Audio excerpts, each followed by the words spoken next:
Who was Joey Merlino? I'm cheesesteak guy. You're a cheesesteak guy? Yeah. The media says you're part of the mob. You've never been part of the mob. No, there's no mob.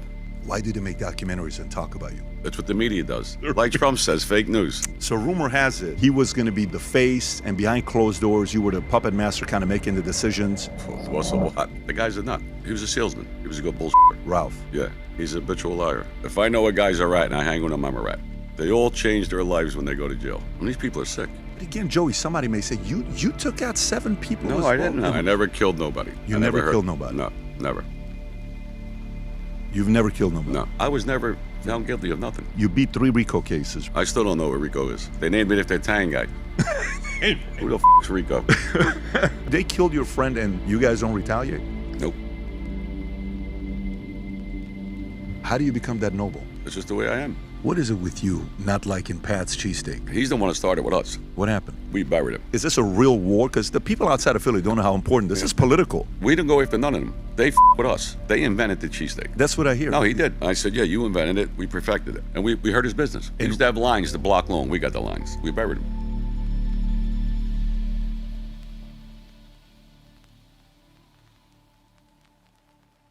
To those of you that have enjoyed the interviews I've done with John Gotti Jr., Sammy Gravano, Michael Francis, Frank Collada, Phil Leonetti, any of these names, you're going to love today's interview. You've been asking for this for a very long time, and it's finally happened, and that's with Joey Merlino. The FBI calls him the current boss of the Philadelphia crime family. You have to hear how he responds to it when I say that, and we addressed everything. Nothing was off the table. I brought up everything that he was tied to right after his good friend Mikey Chang's was shot and killed. And he was shot as well. Joey was shot a couple times. He'll explain to you where he was shot. There was stories about seeking vengeance. And I think there's 7 murders tied to him. And I brought it up. You have to hear how he responds to that. He brought up the RICO cases, the 2 death sentences he had, the 22 years that he was in prison with, what that was like. And part of it is like, I don't fear going to prison. I actually have a good time. So he says, although I'm 64 years old, I'm 42. I'm young, I'm healthy. The mindset of no matter how many times he was pushed to be asked on certain things, you have to see how he answered those questions. He definitely wanted to talk about rats. He called a lot of people rats. So that part of it, he was not holding back on anything. His opinions on how he felt. Now he's building a cheesesteak business in South Philly that's competing with Pat's, and he had a lot of stuff to say. I had no idea there was a massive cheesesteak war. We got wars going on in the Middle East. To South Philly, this war is more delicate and important than any of the wars going on around the world because they're talking about cheesesteak. So I'll let him explain to you. And by the way, I want to make you an offer you cannot refuse. And here's what it is. 51% of you don't subscribe to this show. You watch it on a weekly basis, but you haven't subscribed. To the 51% that hasn't subscribed, here's the offer. Subscribe to the channel. This allows us to get bigger interviews like this and many others. So if you like what we do here with our show, take a second, pause the video, click on that subscribe button, press the notification, and enjoy this sit down with Joey Merlino. Did you ever think you would make it? I feel I'm supposed I could taste sweet victory. I know this life meant for me. Adam, what's your point? The future looks bright. My handshake is better than anything I ever saw. It's right here. You are a one-of-one? My son's right about I don't think I've ever said this before.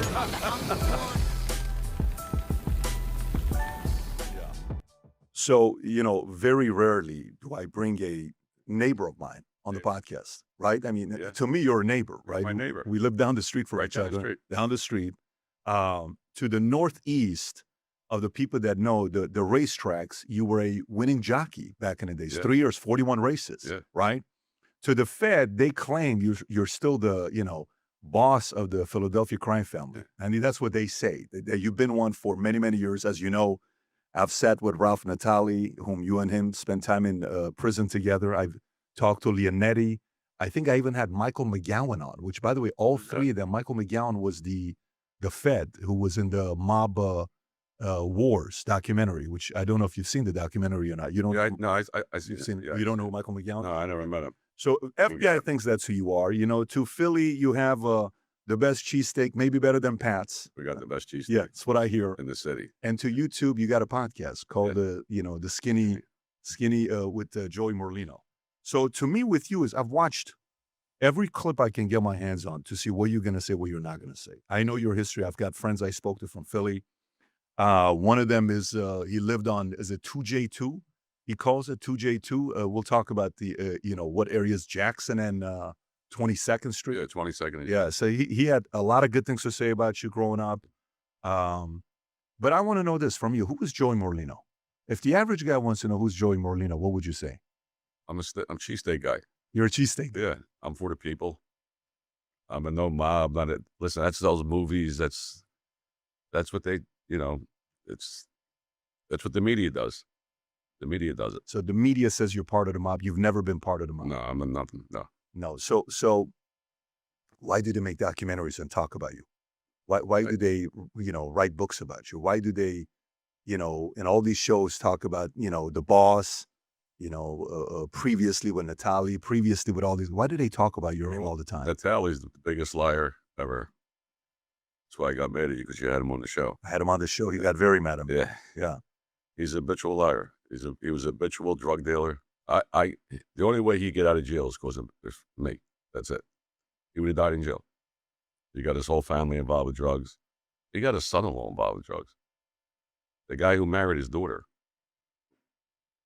Would I want my son-in-law to deal drugs? I want my son-in-law to be a doctor or whatever he does. Mm-hmm. He got his whole family involved with drugs, his son, his son-in-law, and they were never getting out of jail. He was going to die. Yeah, he when he and I sat down, he was very critical of Leonetti and very critical of you, in a big way. But he said you guys were in prison together when he became the boss, if I'm not mistaken. Boss of what? Boss of the. Yeah, I was in jail with him. Yeah. Yeah. He's a nut. The guy's a nut. What was he like? I know he died a couple of years ago, but what was he like? He was a good toy. He was a salesman. He was a good bullshitter. Ralph. Yeah. Was he a tough guy? Was he a capable guy? Was he a known guy? I met him in jail. First time you met him was in jail. In jail, yeah. I should have went to another jail. I would have never met him. So you prefer never meeting him? No, yeah. I wish I'd never met him. So rumor has it, the plans were, he was going to be the face, and behind closed doors, you were the puppet master kind of making the decisions. And then afterwards, when you got out, I think a couple of years later, you ended up becoming a boss. Is that a rumor? Is that a fact? It's a rumor. It's a rumor. Yeah. How do you feel about all these rumors? How do you manage all these rumors? Don't bother me. I don't care. Like Trump says, fake news. Yeah. It sells papers. Listen, me and my family have been in the news since I was a kid. It don't bother me at all. I don't, they say whatever they want. How do you handle it? How do you handle when they say this stuff? I don't even pay attention to it. But Joey, you got to realize, even from the outside, like I know what your answers are going to be, because I've been watching you for, of course, the story is one time we lived 6 houses down from each other, and I would walk the kids and I would see you. And one time I'm driving the car and I think, I pull up, I'm like, excuse me. Yeah, who's this? I said, is this, are you Skinny Joey? I'm Joey to you. And you pull up and I said, I know you. And you're like, aren't you the guy that interviewed? That's how our first interaction First conversation. You had the kids in the truck. I had the kids in the truck. Yeah. Yes, I remember that. I'm like, wait a minute. I was saying to myself, who the fuck's this guy? Yeah, I just waved. I waved all the neighbors. Yeah. Because in that area, everybody waves. That's right. Walk the dogs. It's a great area. No, it's beautiful. I love that area. We almost bought a couple places there. But for a guy, I've sat with most of the guys that are living guys. Even Leonetti, the only one he did was with me. And Leonetti was the underboss of working with Scarfo. Everything ties you that you were part of that life. But the only guy that, and I'm trying to figure out how you're doing this. You claim you're not. The feds say they know you were and are. That's what the feds say. The streets say, he was, maybe got out in 24, possibly the only guy that was a boss that still walks the streets. You'll walk anywhere. You'll go to New York. What's the saying that you say? You can go anywhere. You can go anywhere. You can go to New York, go to Philly, and nothing's going to happen to you. But you grew up in this life. Now, whether you claim you were in it or not, that's, that's a speculation. But you grew up in this life and you excelled in this life. How did you get into the life? I was never in the life. It's just the way, it's just growing up in South Philly. It's just the way we lived. You know what I mean? We have street smarts. You're in the streets. You could be the greatest lawyer in the world, the smartest guy in the world. If you don't have street smart, you ain't going to make it nowhere. I don't care what you. What are street smart? You just got to be street smart. Like, you just can't, like, people are, I know lawyers that are the smartest, like, intelligent lawyers. But in court, you don't have the street smarts to get, present to a jury. You're done. Bobby Simone was one of the best lawyers in Philly. He had street smarts. You got to have street smarts. How do you gain it? How do you get just learn it, growing up. Is it learned or is it DNA? Is it something that may have? I mean, a lot of people in South Philly have it. It's just growing up. Respect. Like my father, if I came to your house when I was a kid, if I didn't shake your hand and look at you and say hello, we have respect for others. We were bad kids, but we have respect for others. I would get a beating. We would get a beating. From your pops? Yeah. We got to respect people. Leonetti was very complimentary of your dad. Leonetti's a fucking nut. Why is that? He robbed his uncle. He took all his money. He never went to jail ever in his life, The first time he went to jail, he made up stories to get out of jail. He robbed his uncle. He robbed all his money. He robbed his whole family. And I don't know wherever the fuck he's living. Did you guys spend a lot of time together or no? No, yeah, I know him, yeah. All these rats, the only one I knew was really him. Like, see all these guys that go on these shows, all of them. Sakali, bro. I never met them or saw them ever in my life. Leonetti, I know. Leonetti and Ralph. That's the only two I ever know. How much time did you spend with Leonetti? I lived down there. Sure. Like, yeah, I spent time. Daily, weekly, like you saw? Yeah. What was he like? Did he carry weight? Was he respected? Was he feared? It was quiet. It really was. He used to love when they called him Crazy Phil. His mother, they used to love it. When they wrote in the paper, Crazy Phil, they loved it. Now my uncle told me to do it, Phil. It's jail. Nobody wants to go to jail. That's the bottom line. They all change their lives when they go to jail. Just picture, if none of them ever got locked up, they would never have been here. They wouldn't have been sitting here. He'd still be in Atlantic City. So why are you doing it? Franchisee, I'm the voice for the people in jail that got no voice. These people buried people, lied about them, put them in jail. And then they go on in, whatever, YouTube, internet, make money off them. Sammy the Bull selling shirts that he killed 19 people. He's proud of it. He killed a 16-year-old kid. Nobody talks about that. And these people are sick. Have you and Sammy ever done anything together? No, if he will, I know what he looks like now. I never seen him in my life. Never seen him in your life? Ever. Never was in jail with none of them. Have you guys ever interacted, phone call, anything? No. Oh, no. How about Michael? No, I never seen him in my life. He's another one. He found God as soon as he got locked up. When he was robbing all that money and he gave it to God. Has that ever happened with you? Did you ever have a moment where you found God or no? No, I mean, I'm Catholic. I was an altar boy. You've always had it. Yeah. But these guys, as soon as they get locked up, Sammy just got baptized. I see his son, they put him in a pool. What do you think about that? He should have got electrocuted, the motherfucker. Instead of I mean, look what he's doing now. And that's another thing, all these guys. There's not a way you could do it, but all these guys all of them, they all commit crimes. Sammy, he got 5 years. He killed 19 people. He didn't even do 5 years. He did a year. Because that bullshit. He did a year. Got out. He flooded Arizona with drugs, all college kids. Got another break. Now he just molested his secretary, pedophile, or what is he? Who's this? Sammy. What about his assistant? He molested her. You didn't read it? No. It's a civil case. Is she under 18? I don't know. I'll be honest. No, I don't Unless think it so. has to be under 18. If it's like accused of sexually assaulting employee. I guess that assaulted employee. Right. He made her stay in a hotel with him. He stuck a tongue down her throat. He pulled a gun out. You didn't read it? I could have sent it. Yeah. So a woman who worked with Salvatore. Yeah, she worked for him. Just, I don't know her name. Somebody sent me the thing. yeah, I don't know these stories. And I got the text. I mean, he's texted her some. The guy's a nut. I mean, they just keep on getting, but they got a license. They could do it. You realize every day on the internet, for the last 2 years, me and Snuff, especially Snuff, they bother him. Poor kid, he's an innocent kid. We get threatened every day. They're going to come, they're going to blow the cheesesteak place up, they're going to beat all our employees up. If I said that on the internet, I get locked up immediately. What's the difference? They have a license. The government loves them.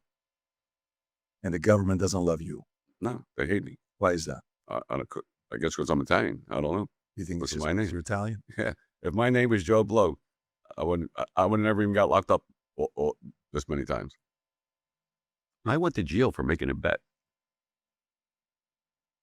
Just think of that. Not bookmaking. Yeah. Not gambling, running illegal, placing a bet over the phone. I got 2 years in jail. They would have to lock the whole world up. Everybody bets. I got 2 years. The other guy I seen the other day in the paper, he was with ISIS. He's supposed to get 20 years. They gave him 11 years. He got out in 6 years, and he went and shot the people. Mm-hmm. Mm-hmm. The system's fucked up. Yeah. If that was me, I would have got the electric chair. Yeah, but I think what when I see a different case study with yours, I mean, respectfully, when you talk to the guys in the streets and you get different sides of the story, you know, one of them is there's 7. I think there is alleged. Of course, this is alleged.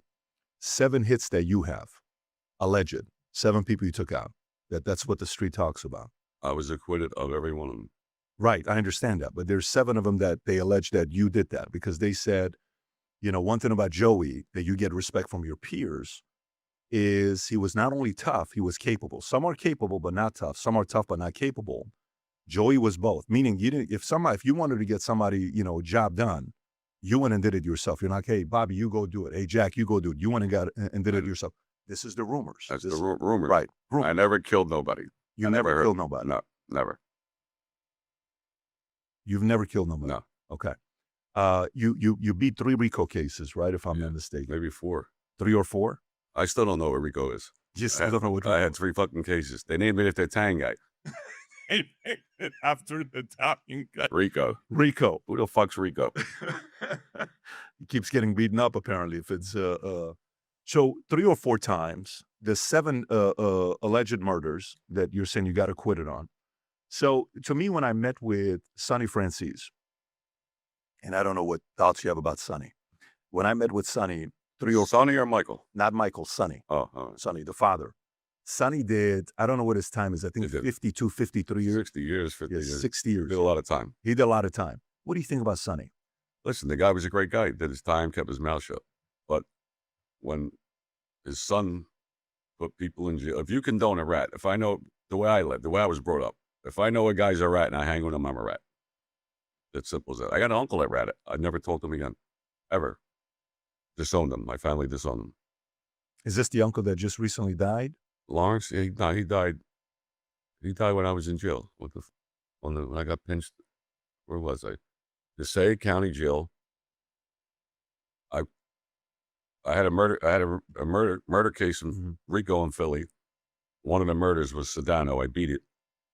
The next day, they indicted me for the same murder in Newark Federal Court. I beat it twice.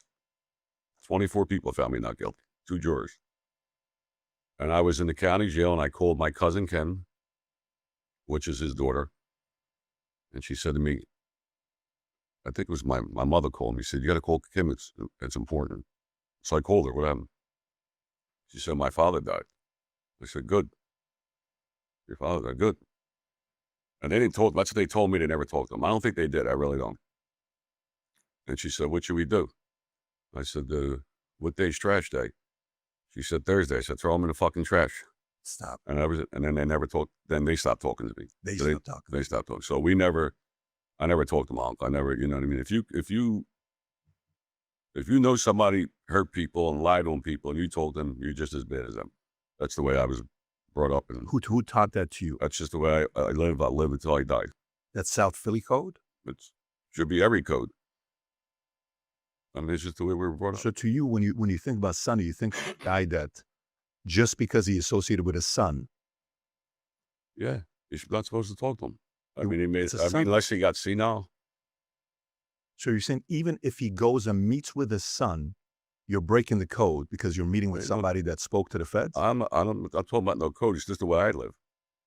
I mean, But that's a code though, no? my uncle, I would never fuck him. Good, I'm glad he's dead. And he never testified against nobody. Well, why did you do that to your? Why do you have that feeling towards your uncle? Because That animosity. he's no good. What did he do that caused you to feel that way? What did he do? He's just not supposed to do what he did. Made up lies. He tried to get out of jail. And he lied, and he was so bad they never used him. Did he ever cooperate or no? Yeah, he cooperated. He sat down, he told them everything, stories, but they never used him because he was fucking lying. They must have knew he was lying. And that was it. They never used him. So But he cooperated. so in your eyes, he cooperated. Is that your is that the uncle? Yeah. Yours? Yeah, that's him, yeah. Yeah. Interesting. Okay. So going back to Sonny, when you said, but Sonny was a good guy. So the only issue you have with Sonny is the fact that he met with his son. Yeah. I mean, I don't know him. I'm just saying, like, he made his son come and visit him in jail, pick him up from jail. After he knows you put people in jail. And you're talking about Michael. Michael, yeah, whatever. And then he got another son to do. Michael ain't even his son.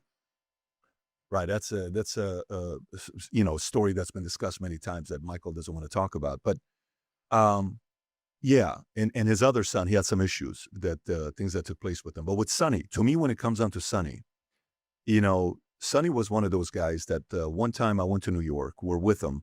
He was staying at this, I don't know if you call it an old folks homes or hospital. That's where we visited 3 times. I took him out one time to lunch. His lawyers are there, and it's 8 or 9 of us, and we're going out there. We're eating at the nice spot, and I'm asking him all these questions. And he was one of the guys that was true to Omerta. Like, he was not going to say nothing. So your challenge with Sonny is the fact that he just associated with his son. Yeah, maybe he went senile at the end. I don't know. He was old. I don't know. I mean, I don't know him. I don't know him. If I'm saying, if it was me, I would never done it. Even if it was your son. Yeah. And I ain't even, well, yeah, even if it was my son, but he's not even his son. But so you're saying even if one of your kids turned and went and cooperated with the feds, you would never Never look at them. No. Do you have a son? Yeah. I'm no son. You have any kids? Yeah, I got 2 girls? Yeah. Okay. So if one of your girls did, you would never talk to her My ever girls again. would never be in that situation. Why do you say that? They would never be in a situation where they have to make up stories and lie. They're both successful. One's an attorney and one's an advertisement. Wow. So, I've never put my kids in that situation. You would never put him in a situation like that. Huh. Interesting to me. When I hear, so who else, when this concept of, you're saying this is how we do things. If somebody, snitches or does something, we don't associate with them anymore. Where does this code come from, though? It's just the Joe. way I am, the way I was brought up. What did your pops teach you? Because your dad was a My father well-respected told me, guy. listen, my mother taught me when I was a kid, don't tattletale. Did you like tattletales when you were a kid? No. Huh, nobody likes them. Fucking tattletales. I went to school. Like, if we got in trouble in school, you never tell them whatever. The nuns used to beat us with iron rulers. Who broke the window? Who threw this? Who did that? We don't know. We don't know. Just the way we were brought up. Nobody likes tattletale. Yeah, but okay, so that's one. What else? What else was certain rules? That's it. It's just the way we grew up. Never, mind your business. If it don't affect you, just mind your business. How tough was it people growing up in South Philly? Oh, it was tough. Philly's tough neighborhood. South Philly's tough. But it was a good neighborhood, close-knit. Everybody looked out for each other. You could leave your door open. So what made it tough? Just the neighborhood, blue collar, everybody worked. I mean, it was just, we all grew up. We hung in schoolyards, like old kids. I'm still friends with the kids I went to kindergarten with. And we all grew up together. And that's just the way we were. Joey, how many people of friends of yours that you had, how many were true to this code? No tattletale, no snitching, no talking to feds. How many guys were the core guys that you could trust with anything? My whole neighborhood. Everybody was like that. When you say whole neighborhood, you're talking about hundreds of people. Yeah, like everybody that we hung out with. It's just the way it was. Today, it's all fucked up. What happened? Well, no, I'm saying we used to hang in the schoolyard. We played basketball. We played baseball. We played every sport you could think of, hockey. You don't even see a kid in the schoolyard no more. They play fucking video games. They're all fucked up. Mm-hmm. They can't even talk. So, it's just that I'm glad I was born when I was born. Kids today are all fucked up. At what point did kids know or that there was something different about your toughness? Or did you even think that? No, I didn't even think of it. Just the way we were. It's the way we were brought up. People knew you were different, though, Joey. I mean, for a guy that, you know, don't take this the wrong way. I know, like, Michael was a big guy, right? Is it Chagliani? Mike Chang, Michael Chang, yeah. Michael Chang, yeah. Yeah. He was a big guy. He was not a small guy. No, Michael was big. Michael's feared by, and It was tough with his hands, yeah. it was tough with his hands, but he was a family guy. He was respected and loved and feared, which is a very weird combination, to have loved, respected, and feared. It's not common to have somebody like that.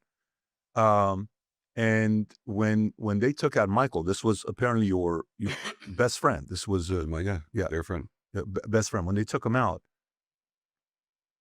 the Michael was big and intimidating, but based on what people tell me, when I see you, you're a nice guy. I'm talking to you right now, even off camera, and every time I've seen you, we have a good conversation together. But there is an element of fear towards a guy like you. Why did they fear you, respect you, and love you? Why did the people in South Philly have that feeling towards you? The average person can say fair with Michael, but why towards you? We're nice to everybody. We help everybody. People in Philly love me. We help everybody. We go in a restaurant, we tip everybody. We take care of people. We give turkeys out. I've been giving turkeys out since the 80s. They saw you're doing it, now you want to be on the internet. No, I've been doing it before. There was no internet. There was no cell phones back then. Beepers weren't even out yet. Why'd you do that? We always did. My father did it.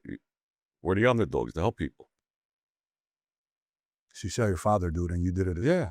I mean, it's a good feeling to help people. A lot of people don't have nothing. I mean, electric bills we paid, ladies getting their electric shut off in the winter. Like, we did it for a year.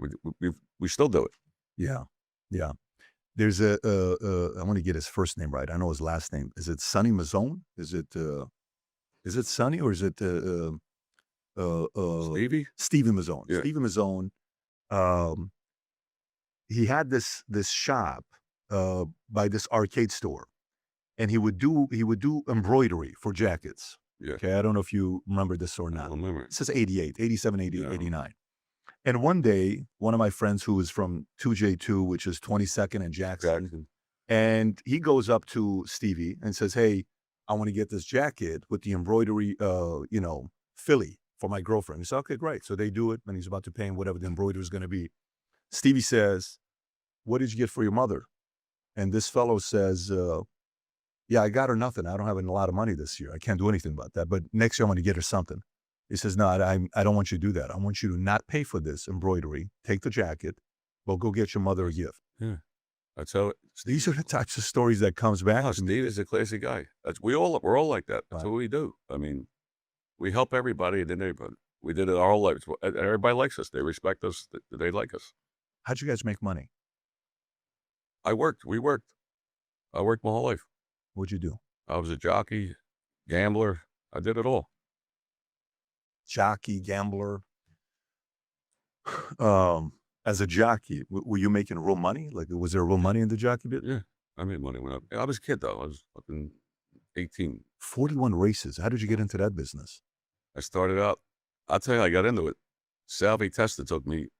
They used to have horses in Jersey. There ain't no horses in South Philly. You fucking see a horse. And we went down to Cabana Downs, and we used to go riding. Yeah. And he had a horse, and I used to, he said, "Well, you ride good." And then we used to rent them. You go down like fucking $5 for 2 hours. And we would go, all our friends, and Philip Narducci had a horse, and we used to go down and ride. And then I loved it, and I was little. And then I got a job down Atlantic City Racetrack as a hot walker. And, a groom, exercise boy, and jockey. That's how it started. Passion? Loved it, like till today? Love it. I've seen you at the racetrack. Yeah, I could get, I see. Yeah. What was it? This is the best one in Florida. It's the Florida Derby. Florida Derby. Oh my! I think it's coming up in 2 weeks. Is it really? And then can you text Mateo? Tell him I got to go to that, Rob. Let me tell you, it is such a spectacle. Yeah. We go every year. Every year. It's you go to the Derby line or no? No, I never been to Kentucky Derby. You've Florida never Derby. been to Derby. Okay. The Derby, I want to go. Yeah, I've been going every year for many years. It's a great experience. But so you got into races like that, and you're doing this as a kid. You're making good money, And then you all openly talk about gambling. On the podcast, you guys talk about gambling all the time. I know Italy was in the World Series yesterday against Venezuela. We're talking about it. That was a close game. But going back to it, the culture of how you guys were for the people, and the people, actually, if you talk to the people in the streets, it's very rare I find anybody that says anything bad about what you guys did to the city, to South Philly. No, I mean, we help everybody. Yeah, except when we pay tuitions. We don't tell them. We don't go announce it. Oh, we paid so and so. We help everybody, and whoever we can help. Like I said with the cheesesteak place when we opened. Yeah. If anybody, people get out of jail, like it's almost impossible to get a job if you're a felon. So the Fed may say that's a business model: win the people, but do the business and make the money, but help the little guys. Right? It's almost like the movie in Gladiator when the gladiator says, I want to have freedom one day like you. He says, win the crowd, win your freedom. Was that the purpose? To win the crowd, win the people? No, we just did it. We didn't do it for no views and likes. We did it before all this internet shit. That's just the way we were brought up. My father paid for people's wakes. Somebody in the family dies, they got no money to bury them. We didn't broadcast it, just we can get them the money, pay for it. That's just the way we are. And I'll never change. Like I was getting back with the cheesesteak place. I told them, I'll hire anybody, give you a chance, as long as you're not a rat and a pedophile. Other than that, a child molester, you can come work for us. Those two for you. Yeah. I can see that job interview. So that's it.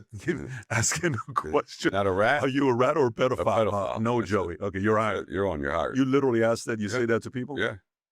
If not, I don't want you. I don't know if Fortune 500 companies use that.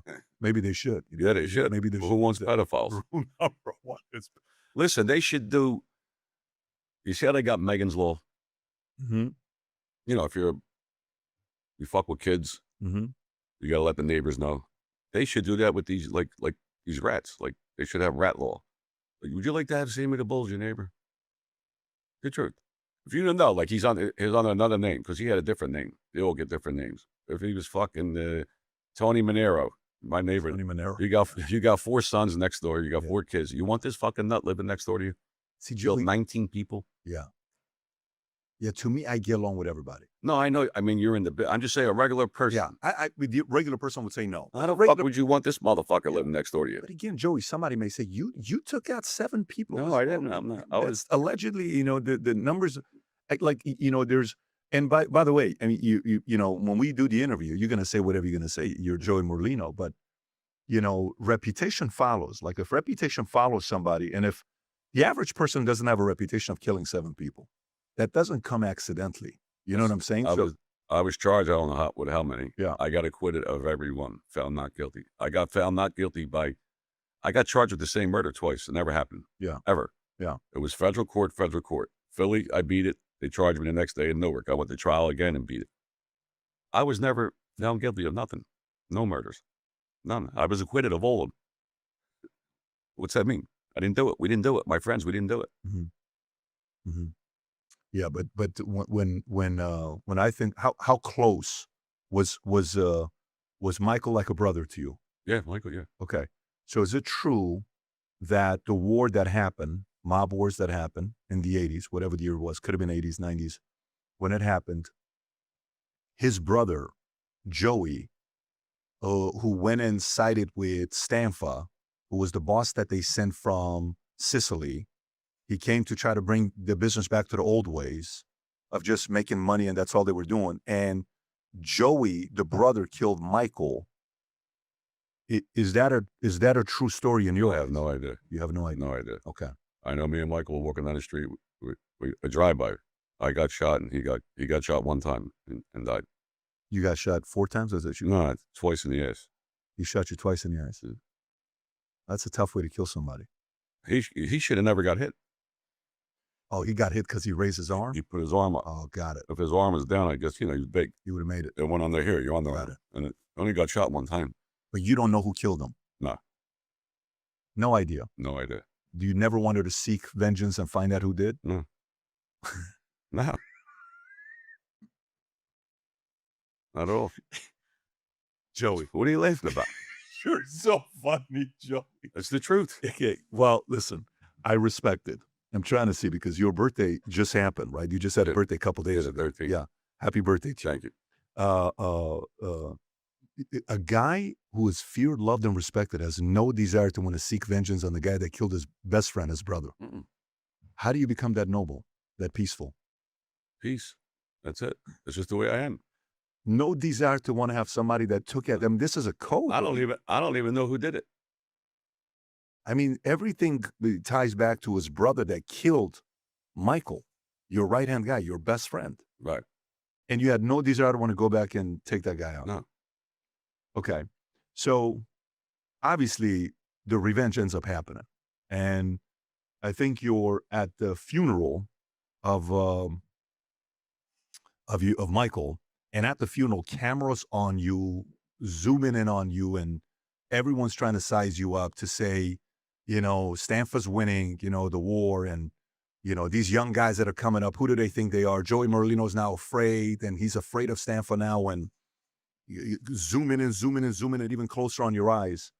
And then a reporter asks you a question. I don't know what the question was, but you told him to F off. Like, you really had no desire to want to talk to anybody. What were you thinking in that moment at the funeral? Nothing. I was just mourning our friend, you know, worry about his family. He had 3 kids. No Wife. desire for vengeance? No. So if your father is the father that I think he is, my assumption, if he said, you know, shake someone's hands, you know, be respectful. If you don't, you're going to get a whooping. Yeah, this is the clip, Rob. Can you play this? Is this video? Do we have this or no? Can you turn the audio so I can hear it? Go for it. Morning's viewing and funeral for Ciancaglini. Merlino was not at all camera shot. He stood in front of the funeral home as if to say, I'm still here, they didn't get me. Merlino has also maintained his bravado. Listen to his response when we asked him to comment on the shooting. This morning's viewing and... Yeah, fuck you. We're at a wake. And they got cameras at a wake. I mean, come on, show respect for the family. Was that the case 24/7 with you? Was cameras on you? Yeah, everywhere. They had cameras everywhere we went. Why did they want to record you? I don't know. Fucking news, fake news. Look what they do to Trump.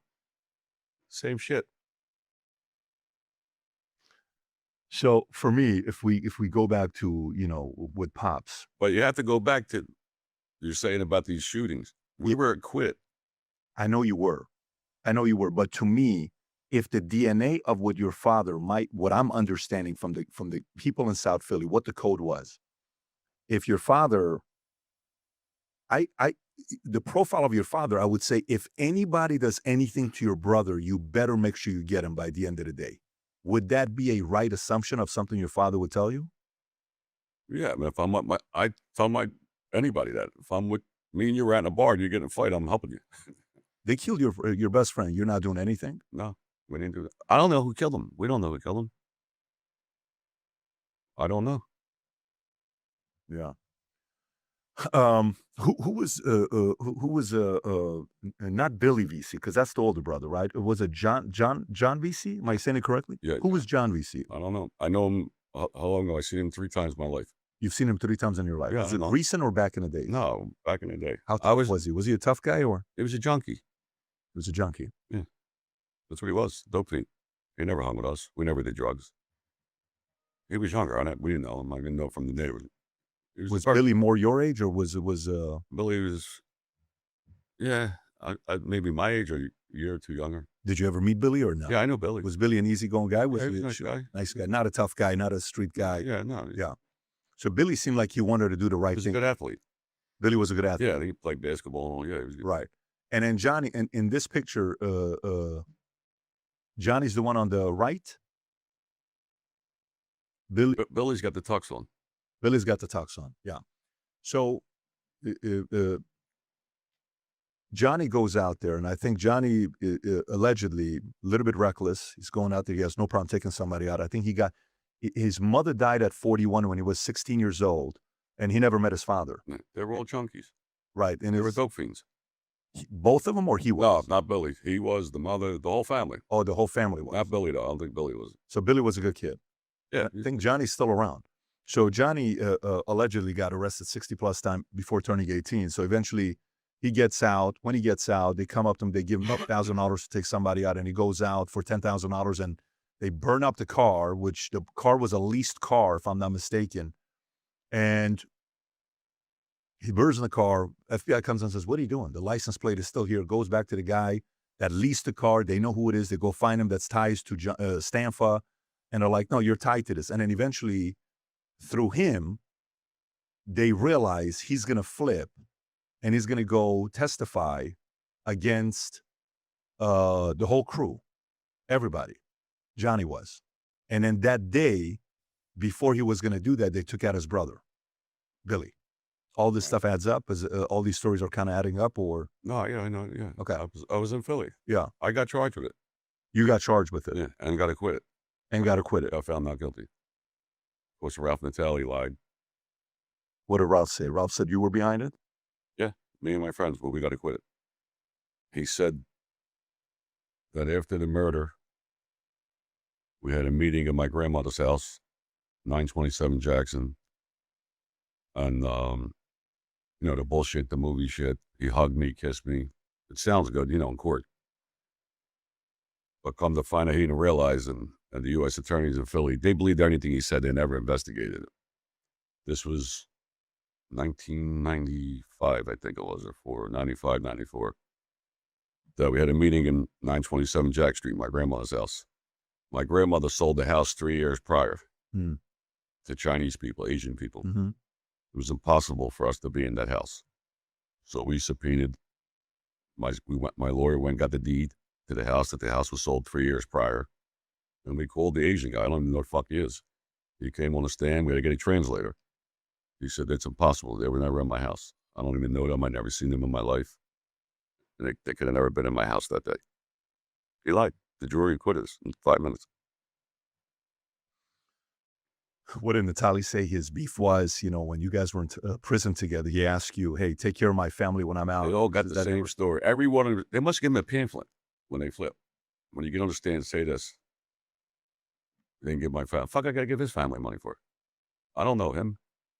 I lent his son-in-law my motorcycle when I was in jail. This is a true story. I met him in jail. I like motorcycles. I had a Harley Davidson, brand new. I get locked up. I only got 4 years. So I kept the bike. You know, when I get out and ride, I love bikes. He said to me, my son-in-law, Bobby, he loves bikes. That's the bike. No, that wasn't that one. The one before I had that one. He said he wants to go to Bike Week or something. Something with fucking bike. Could he borrow the bike for the weekend? I said, yeah, take it. Fuck, I'm in jail. Can't drive it in the yard. So I give him the bike. That motherfucker sold it. Stop it. Kept the bike and sold it. And still didn't pay me. Brand new Harley Davidson. Nice guys, him and his son-in-law. Did you ever meet him again? Did you ever see him again? Or? No, I never seen him. No. So when's the last time you saw Ralph? Was it in jail? No, in a witness stand. In a witness stand. What was that like when you saw him? No. He was the worst witness ever. My lawyer destroyed him. The jury said, if you could pull up the It's article, embarrassing. Yeah. they said he was the worst. How the fuck did they even bring him on the stand? They didn't even believe him. They didn't believe one. They Yeah. said, what jury said, we didn't believe one word he said. Yeah. Yeah. But that's the government for you. Yeah. I got them all out of jail. Pete DeCrum, another guy. How? Ralph, he was dead. It was his third meth conviction. It's life. Automatic life, no parole. You never get out. He testified against me, and they got to let him out.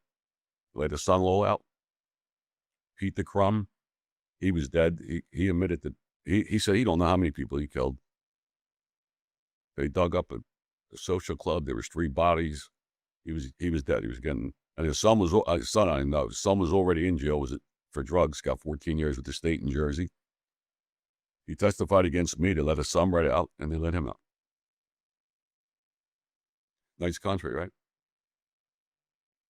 Yeah, I'm trying to think, because to me, you know, if going back to father would say, if anybody does anything to your brother, you know, you can't let the market believe that they can touch you or the people on your crew.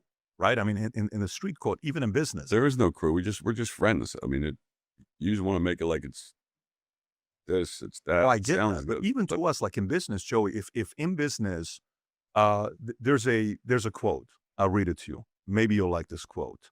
And when I read this quote, it kind of reminds me of maybe the code you followed. No friend ever served me, and no enemy ever wronged me, whom I have not repaid in full. Let me read it again. No friend ever served me, and no enemy ever wronged me, whom I have not repaid in full. Lucius Cornelius Sulla, self-written epitaph.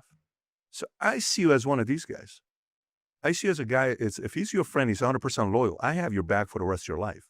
But I also see if you're an enemy, you cross me, you have to worry about me for the rest of your life. If you don't build that reputation, you know this, Joey, no? Yeah, I mean, He You're killed my your, friend. so they killed your friend and you guys don't retaliate? Nope.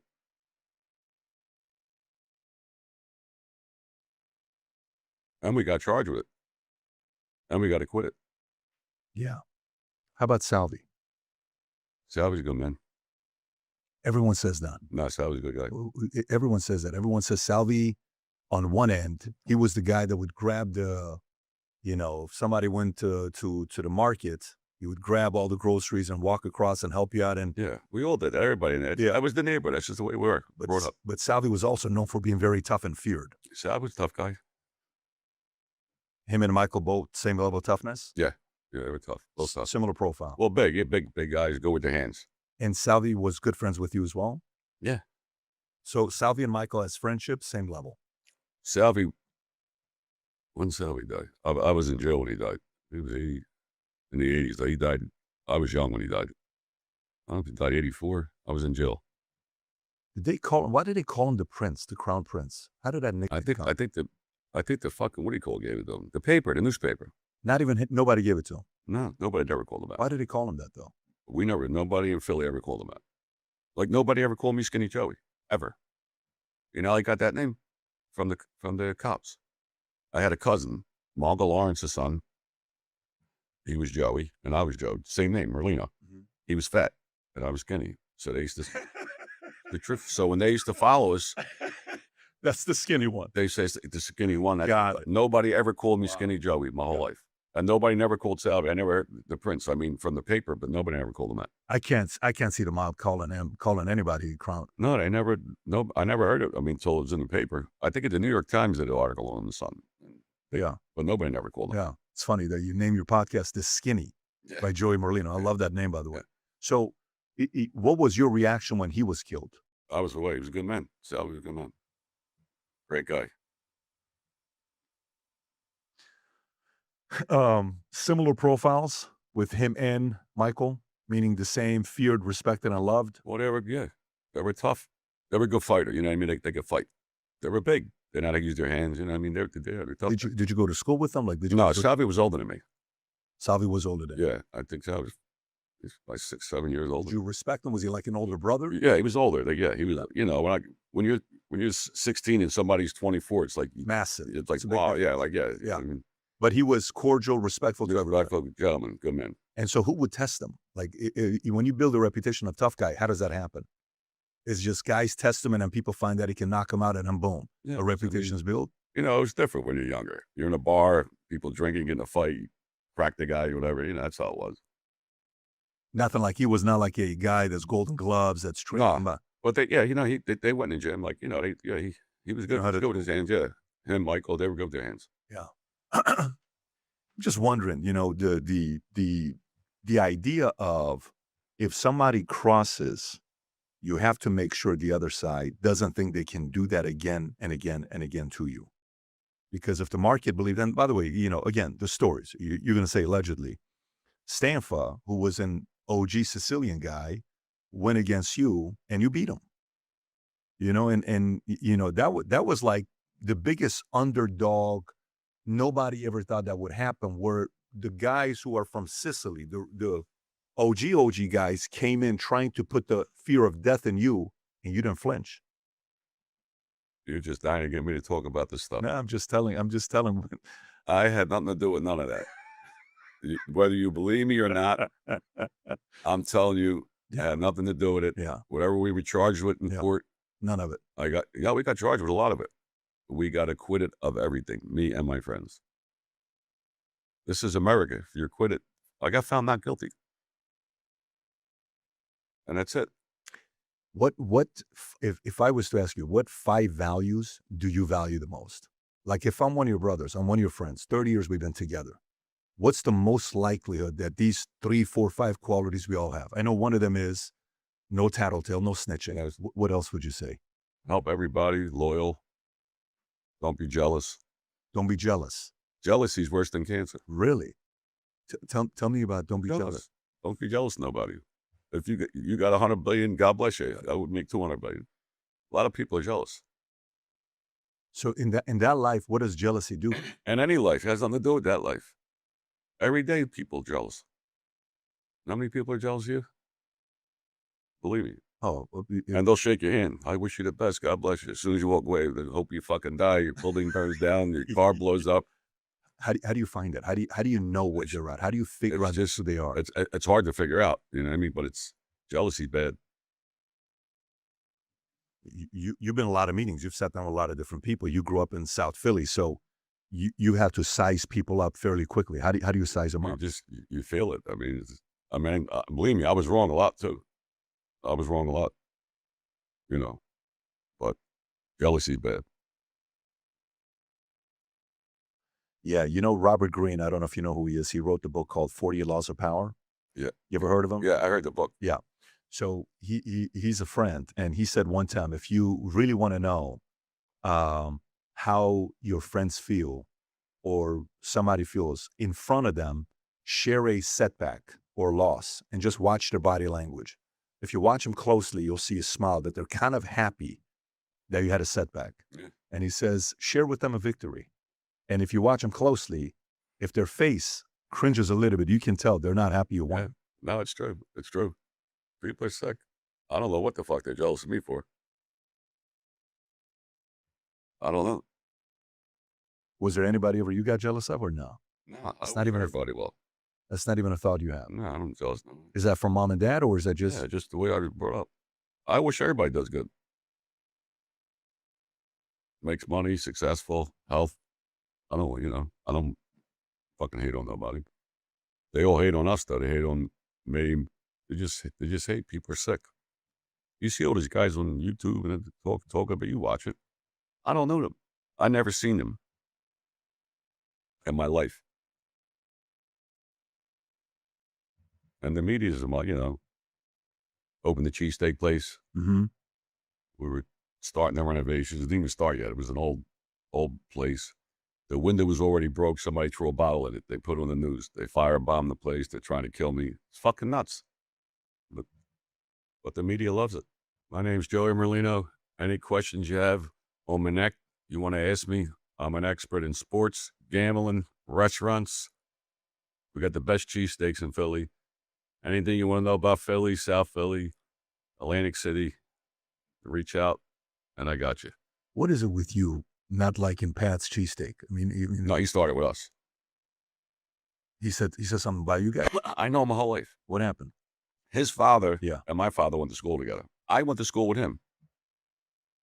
So what's the story there? Because The I story- heard it used to be the best cheesesteak. They invented the cheesesteak. That's what I hear. No, he did. They invented it. They've been here What- 100 years. Are they still that good, or No. Now he's changed it on. No, here's what happened.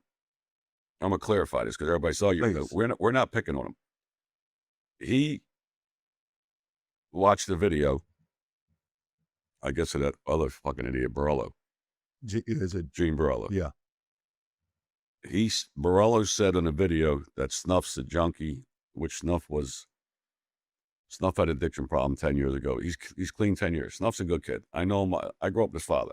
I sent him to rehab down here. He's very good at what he does. I got him. Yeah. I got him straight. He don't drink. He's 10 years. He's clean. He did a video and said that Snuff lives in his mother's basement. Borello did, Mm-hmm. which is a lie. Snuff's got a beautiful house, beautiful wife, great family. So this fucking idiot, Frankie Oliveri from Pat's, he makes a video. He started it. He makes a video and he says, the reason we chop our meat See, when you go to Pat's, they just put the meat on 4 or 5 pieces. Then we chop it. He said we have to chop our meat because our customers have no teeth. So he said, watch the video. I got it on my phone. He says we don't chop our meat because our customers don't have teeth. Yeah, he said. What does that mean? That means it's older customers. He said, I don't know what the fuck he meant. So he made a video, and he said Snuff lives in his mother's basement.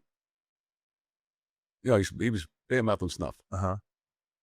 So we came back at him because he said he invented the cheesesteak, which he did. He invented it. His family did. His father. Yeah, his grandfather. Yeah.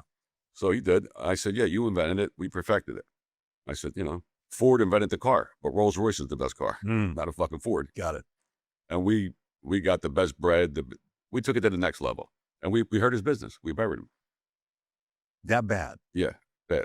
And used to have lines, the block loan. We got the lines. Wow. And that's only in Philly? Where is it at? Where's your we're near the stadiums. We're on Broad Street, right near the stadiums. Okay. He's on the Italian market. Him and Gino's are, him and Pat's is here. Gino's where that wall is. Got it. What does Gino do? He's also in cheesesteak? Cheesesteak, yeah. He's also? Yeah, he's a nice kid. I know Gino. You know, I mean, the kid, Joey, he's a good kid. We didn't go after none of them. They fuck with us. Yeah. So it's jealous. It's jealousy. We hurt his business. I saw the reviews. Sometimes you guys, when you get a 1-star review, I don't know who's responding, by the way. If it's Snuff or you, it's hilarious. Where it's like, you give me a 1-star review is as if we took the cheesesteak, we threw it at you, we stepped on it. We said, what do you mean a 1-star? That's Pat's Gino's right there. They're right across. Right across the street from you. If I went right now, Saturday, 6 p.m., which one's going to have a bigger line? Pat's, Gino's, or your spot? My spot. Not even close. Between the three, you're going to be... Not even close. And that's because what? Because you guys, the way you make it? Yeah. We got the best. We got the best cheesesteak. How real is this? Because, you know, is this steak, you know, the Philly cheesesteak, is this a real war? Because the people outside of Philly don't know how important this is political. Yeah. No, this is spiritual. This is like a religious... we don't fuck with none of them but him. He's the one that started with us. But we buried him. I had a guy last week. I'll show you the video. I'll give it to you. You can put it up. The guy came with no teeth. With no teeth. Which are typically Pat's customers. Yeah, he said, and I told him, I said, you were right. Our customers don't need teeth. Our meat's so tender, you don't need teeth to eat it. And the guy ate the steak. The guy said it was the best thing you ever ate. This is last week. A customer came in a couple of weeks ago. Yeah, when I was in Philly. It was like a week and a half ago. So I'll show you the video. So Borello, what's the story? I heard something about Borello said something. If you come to New York, he's going to send somebody. A big guy came. What was that all about? I have no idea. I don't know him. He's a fucking nut. I don't know him. If he walked in, I know what he looks like now. I don't know him. He's a fucking nut. There's no relation. Like you guys don't know each other at all. I never seen him in my life. Is he a New York guy or is he? I have no idea. He lives in Florida, Tampa. He lives here now. Yeah, Florida. Okay. All I know is he beats girls up. That's it. Beats the shit out of them and gets away with it. Interesting. And makes cheesesteak. Or he doesn't make. No, you don't make cheesesteak. Nah. Yeah. He just beats girls up. He was part of the Bonanno family. He says. I don't know him. I don't know him from a can of paint. Got it. I know he's from New York. That's it. Well, the Philly against New York, right? There's this pride. You talk to New York, you know, level of toughness versus Philly.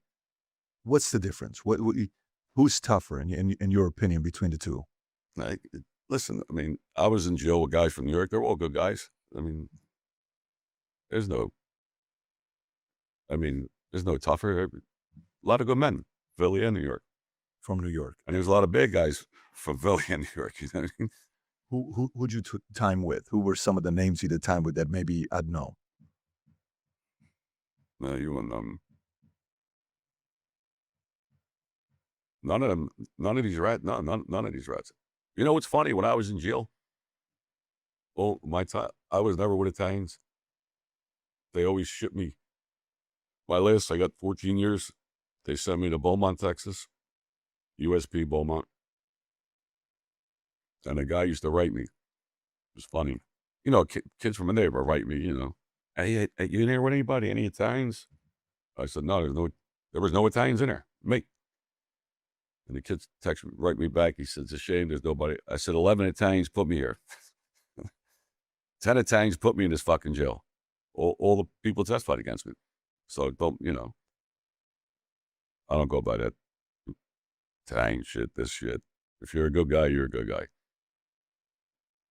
And you travel anywhere. You go anywhere. I go anywhere. When was the last time you were in Philly? Last week. I'm going back this week. When you go there, how do they receive you? They love us. They love the cheesesteak place. I stay there all day. We work. We stay there. I take pictures with everybody. I talk to everybody. You feel safe? You're not worried about anything happening? No. We're there all the time. Sit outside. Well, once the weather gets nice, we sit outside. So we love it. The people love us. They support us. They really do support us. They love us. Why do you think that is? We're good people. It's got to be. And we got a good cheesesteak. The steak's good. You got to come. You don't have any spots here yet? No. Are you planning ever to do anything or no? Yeah, we're going to start franchise, I think.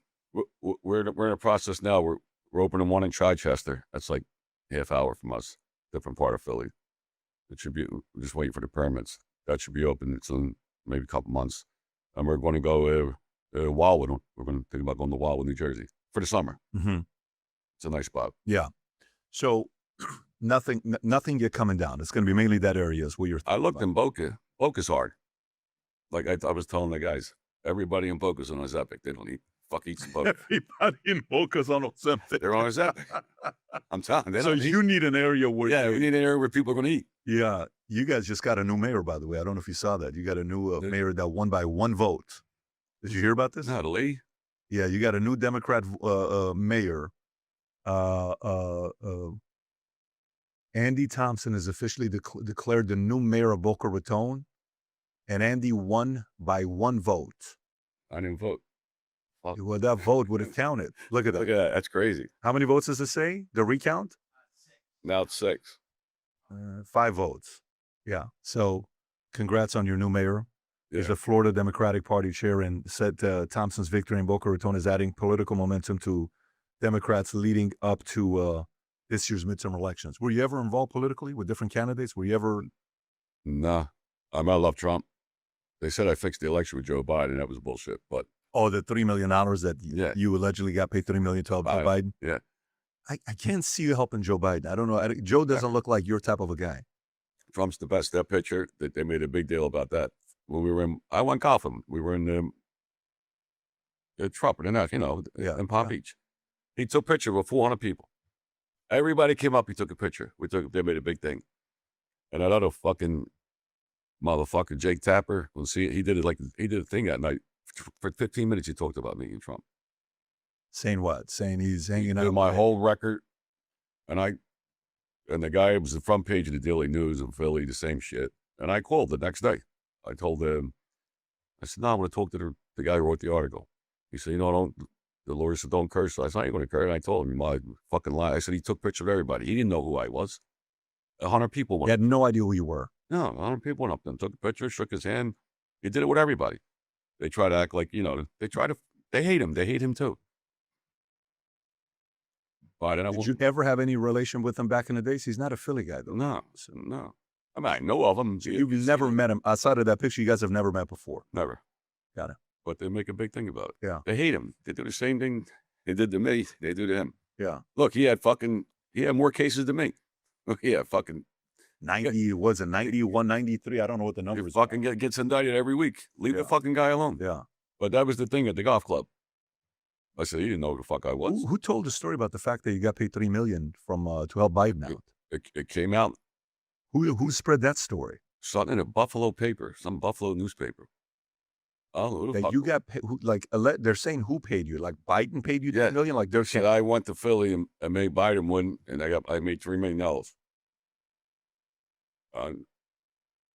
Roped into bizarre Philly election fraud conspiracy. Attorney for former Philly mafioso categorically denies bogus story. Go a little bit lower, Rap.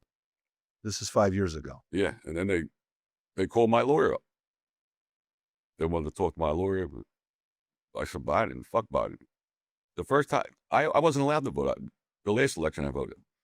Not 2020. No. But what are they saying? Like, how would you have helped them out? They're nuts. Fucking fake news. Yeah. For $3 million. They said, I went to Philly and paid people some fucking ballots. I don't know I don't even know what they were talking about.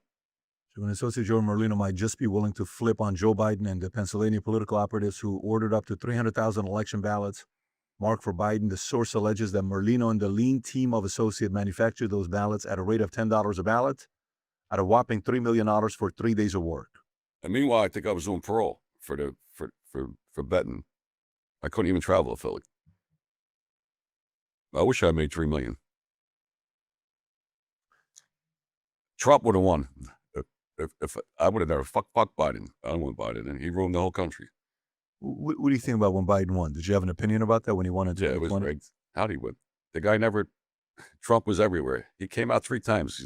Yeah. How the fuck did he win? Let me ask you, if there is a mob, and if a president needed help, winning an election, because when you hear the story about John F. Kennedy and what was it, Chicago? What was the city that they went to? Mayor Dewey, if I'm not mistaken. Is it Dewey? If I'm saying it correctly, 7,000 or 8,000 votes, and apparently he helped them win. Why is there a history of politicians going and teaming up with mobsters to help them out with elections? Why do you think there is? I have no idea. I don't know. What do you think about the mob? Like when you no mob to me. There's no mob. Well, when you hear these, talk about something else. You don't think there's nothing like it? There's no mob. No.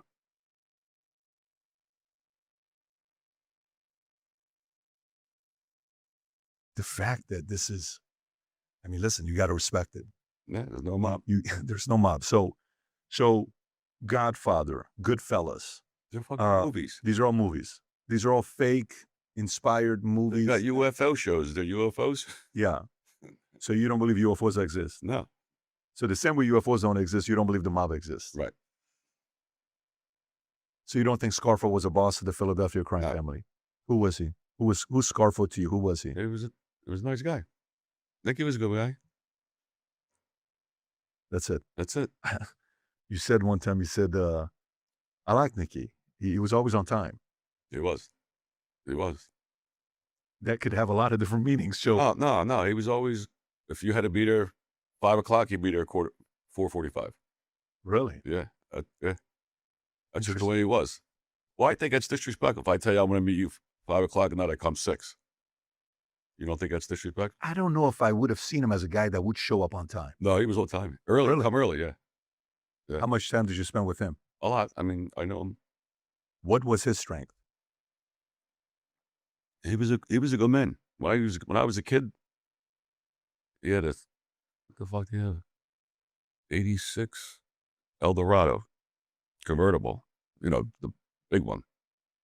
And he came to Philly. I don't know what, he came to Philly for something, and he gave me the car for the weekend. How old were you? 14 or 15. He gave you the car for the weekend? Yeah. Why would he gave me $200 to put gas in it? $200 back then was like fucking $200 to put gas? Yeah. I drove around. I was little. I had the electric seat. I had to put a pillow. We drove around for 3 days. Had the roof down. Had girls in the car. Yeah, it was red. It was red with white seats. It was older than that. So what's the relation with him and your father? They were friends. Okay. Yeah. Got it. It was the older Eldorado, not that one. The big one. 76. 77 or 86? 76. No, 76. That's it. Yeah. It was red. The other one, the second one, the red one. Yeah, it was red with white seats. Wow. Beautiful. So were there rumors ever that your father was a made man or no? No, not that I know. It was my father. The paper they say what they want. Look, they said I fixed the election. No. How good of a poker player are you? Poker? I stink. Really? Yeah, I'm horrible. What's your game? What are you good at? I like blackjack, baccarat, gin. I like gin. Poker, rummy? Like gin rummy? Yeah, I love it. Really? Yeah. Like 13 card, 11 card gin rummy? Yeah. You're good at gin rummy? Yeah. How about backgammon? Backgammon, no. Chess I'm pretty good in. Backgammon, no. Gin rummy? Yeah, gin rummy we play. Yeah. Favorite hearts? Do you ever play hearts, spades? Hearts, spades, yeah. Spades, yeah. But poker, I'm horrible. Horrible. I go all in, fucking broken 3 hands. I don't have. You need patience. You need patience. You got to. You need a lot of patience for poker. So my friend won the World Series last year. Grinder. Wow. Yeah, Good bro. player? He won the World Series of poker. I mean, is he because there's different games, He's right? got 5 bracelets. Holy, okay, he's a phenomenal. Yeah, they put him in. He won that, and they put him in the, I think the Hall of Fame. Really? He texts me all the time. He's all over now playing. And you guys played. You used to play with him. No, I can't play with him.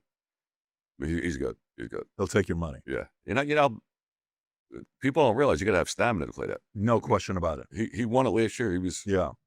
I mean, they play 10, 12 hours a day. I don't even know if it's healthy for you. No. Can you imagine, like, what do you do for a living? I sit down for 10 to 12 hours and I take money from guys in Vegas. And then poker players that fucking wear glasses, headphones. Yeah. Fucking weird. Oh, you have to be able to do it. It's you have to, there's an element of being mentally and emotionally tough to be able to do that. So, gambling.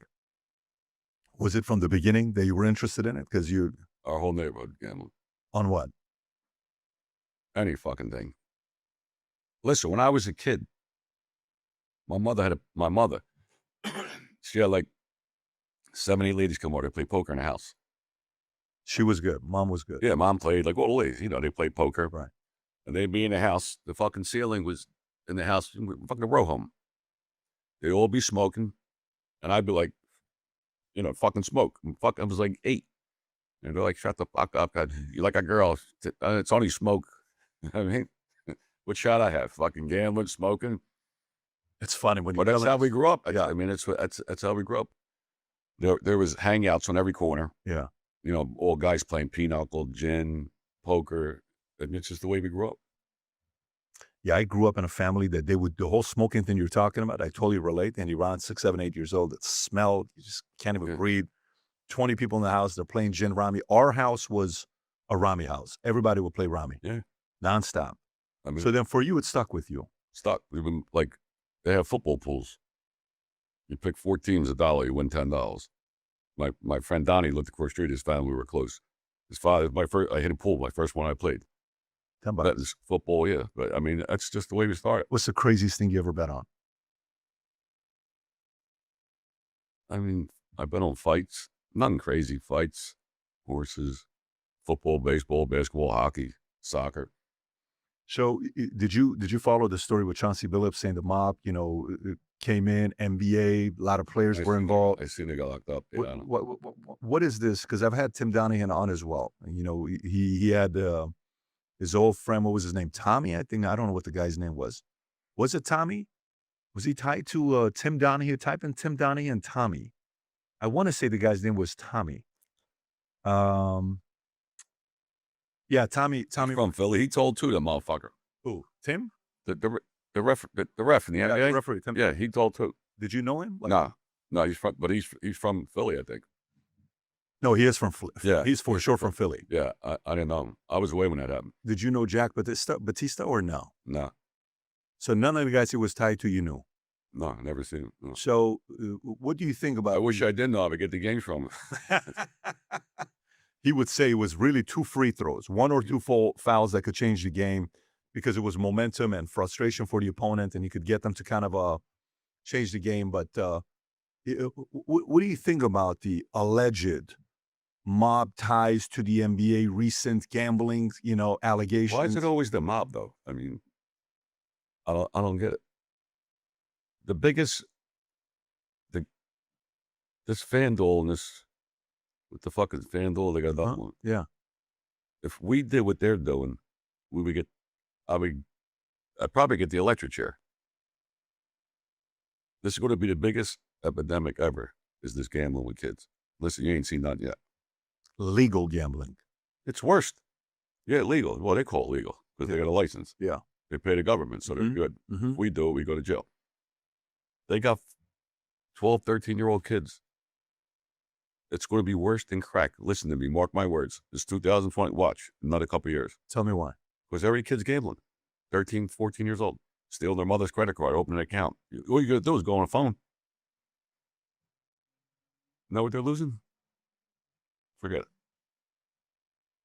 Yes. It's going to be worse than crack. Worse than crack. Yeah. Watch. Okay, so. And they promote it. Listen, you watch a football game. Right. Every fucking commercial, the stadium, For sure. FanDuel, bet. Yes. They tell you, listen, you bet $5. that Patrick Mahomes is going to have 1 passing yard. So they're giving you a free bet. You win 300. Now you win the 300, then you start betting and it's over with. Downhill. That's like a guy saying, come to my corner, I'm going to give you free crack. I'm giving you crack. So try it. Then they try it. Wow, it's great. They come back. You've seen a lot, though. You've seen a lot with kids getting addicted to drugs, alcohol, gambling. The gambling's going to be worse than normal. But again, I want to know why, though. Why worse? They got them addicted. You're not going to die from that. You're going to die from drugs. You're going to die from crack. Yeah, you could die. But they're going to go to jail. They're going to get jammed up because of the gambling. So they might go sell drugs. They might go rob a house. They might go rob a bank. Right. But the only reason they're doing it is for the gambling. They pay right. So they can gamble. Right. Like I went to jail. I robbed an armored car. I robbed it for gambling. I just didn't fucking rob the armored car because I wanted to. I got the money. I went and gambled. I lost it in the fucking 1 weekend. How much wasn't that? How much wasn't the armor? The fucking idiot threw the wrong bag. It was only 350-something thousand. 350,000. It was supposed to be $5 million. He threw the wrong bag out. He threw the wrong bag out. Yeah. Yeah. It's a true story. Was supposed to be 5 million, but only 350. Yeah. And the bag was this big, weighed 100 pounds. I thought it was 8 million there. It was all 1s, 5s, 50. It was 300. How much time did you do for that? I got 4 years. How did you get caught? Both guys who did it. The 2 guys who set the whole thing up and did it told on me. And I went to jail. Same The story. 2 guys that set it up to do it, you went to jail. They didn't do any time. And you get a day. But they knew that the Fed knew that they did it. They were involved. Yeah. And so they didn't do any time because they ratted on you. Yeah. I went to jail. How many people have ratted on you over the years? Fuck. I mean, I never felt time. I don't know. A lot. I get them all out of jail. All you got to do is say, Joey told me to do it. Let's see what you're saying when you say get them all out of jail. Listen, I got a letter. I did a podcast in my lawyer's office. Ed Jacobs, best lawyer in the world. Saved my life. Best lawyer. A rat. I was away in FTC. Roger Vella, this other motherfucker. He's writing me. I miss you, the bullshit. So this guy, Pete the Crumb, gets locked up. Everybody who told on me didn't get locked up with me. Like, it ain't like me and you robbed the bank. Me and you robbed the bank. Boom. You went home, you say, yeah, I'm going to tell on Joey. They got caught for something else they did. This guy, Pete, gets locked up in Jersey. And he killed more people than I don't know how many people he killed. Pete the Crumb. Yeah. He decides to cooperate on me.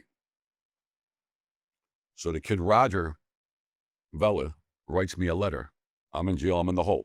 Writes me a letter. This Pete, he said, they make it so easy for you, for these guys. All you got to do is say, Joey Merlino told me to do it. You go to jail and they go home. I got the letter from him. Fast forward 2 years later, he gets locked up for murder. What's he do? Same playbook. Say, Joey told me to do it. He's facing the death penalty. He got 10 years. Just to say Joey did it. Yeah. And they never charged me with it, my friend, because they know he was lying. That made him fucking out loud. But that's how easy it is. That's how easy they made it. Listen, you read the paper, you see, like, you take bits of pizza and you'd say, listen, Bruce Cutler, great lawyer, he said the worst thing is a half truth. A what? Worse than is a half a truth. Half a truth. Like half of it's true and half is not. Right. It's fucking dangerous. That's how easy they make it for them. They got to come up with a law. They got to do something with this. But now the people are starting to say it, though. It's just crazy. How much total time did you do? 22 years. Total 22 years. Yeah, between jail, halfway house, 22 years. Wow. And that 22 years is how many times going away? Going away. Case in Atlantic City. You got 7 years. That case was over. Phil Leonetti, he didn't tell you about that in his book. I went away for his mother. Leonetti's mother? Yeah. What was that for? We were in a bar. It wasn't a club. It was a restaurant, Toledo. It was like a restaurant, like bar, older crowd. We were young. Mm-hmm. And we were in there, and she was with me at the bar, and these 3 guys came over, and they didn't stop. Like, they were big. I was fucking little. And they kept on, you want to dance? You want to dance? And I, told the guy, no. I said, she's here with me. Leave her the fuck alone, And she had a few drinks. I went to bed, came out, she's dancing. And a fucking fight broke out. And the guy with the chair, and I went to jail for it. He never said that in his book. Who was dancing? His mother? Yeah. The Lido restaurant. August 1982 at 20. Yeah. Merlino and Salvatore Scafidi, son of the bookmaker, beat and stabbed 2 male patrons at Lido restaurant in Atlantic City. Merlino was found guilty on 2 counts, aggravated assault and 1 count possession of weapon for unlawful purpose. And where's Leonetti's mother involved in this? No, she wasn't. I mean, that's how the fight started over her. Got it. She didn't get locked up or nothing. Of course. Yeah. And what did Leonetti say about this when he found out? No, he knew right after the next day, though, like, we got in a fight. He knew. But what did he say to you? Was it like, hey, thank you? Or Oh, yeah, he was, yeah, fuck him, he was, which was right. They were bothering his mother, but she was juiced up. But he didn't put that in his book. where was the main falling out with you and Leonetti? There was no falling out. He went to jail. I never seen him again. You're not complimentary of him. No, he's a piece of shit. But I mean, there was never no falling out. He went to jail. He got pinched with my father and them. Then he never got out. I mean, I never seen him again. Yeah. So your biggest thing for a person to go from zero to piece of shit is cooperating. Once that happens, Yeah. done. I mean, look at what's his book, Mafia Prince? They don't want to go to jail. That's the main thing. Did he ever cooperate against you or no? Did he ever No. rat on you or no? No, So there is no direct conflict between the two of you. no. Yeah, because he says Merlino, he's the only guy that said, he said, Merlino's the worst human being in the world. He said that in the interview. Yeah, he's the fucking worst. He killed his best friend, Vince Falcone, and then married his wife, married his girlfriend. He killed his best friend. Yeah, he don't tell you all that. And then tried to blame his uncle. He was in love with a girl, Gina. I forget her name, Gina. I mean, you're going back fucking 40 years ago. His best friend was Vince Falcone. Vince was a cement guy. They were in business, like, concrete, cement, whatever the fuck he did. He was in love with Vince's girl. He killed Vince, blamed his uncle. They got acquitted of it, and then married the girl. And he's a nice guy. And then married the girl. Yeah, married her, Gina. And she went to program with him. Now, the story is that Nikki ordered that hit, though. No, that's what he wants to say. No, he was in love with the girl. It's true. I mean, he married her. He went to program. He took her with her. He wants to blame his uncle. His uncle had nothing to do it. And he robbed all his uncle's money. And the family jewelry. Like Nikki's wife's fucking jewelry, his kids' jewelry. Him and his mother went. Yeah, I remember when we did the interview with Phil, his lawyer, very good guy. We've talked many times, nice guy. They came in and we sat down. It was the only interview where he didn't want his face and voice to be shown. Mm-hmm. Only one. And we agreed to the face, but not the voice. Not the voice, right. So I don't know if you saw the interview. But, No. yeah. His face is not He wears a wig, the motherfucker. If you tap Some in great wig. Leonetti, you'll see it the way it was done. And Rob, I give you permission to show it with AdSense. So you're fast forward a little bit, Rob. Just go to right there. Right there. That's how it was. Yeah, that's how it was when we did the interview. You don't want nobody to see him. Yeah, he didn't want anybody to see him. He was fucking nut. Yeah, he never told you that, though. He married the girl, then he blamed his uncle.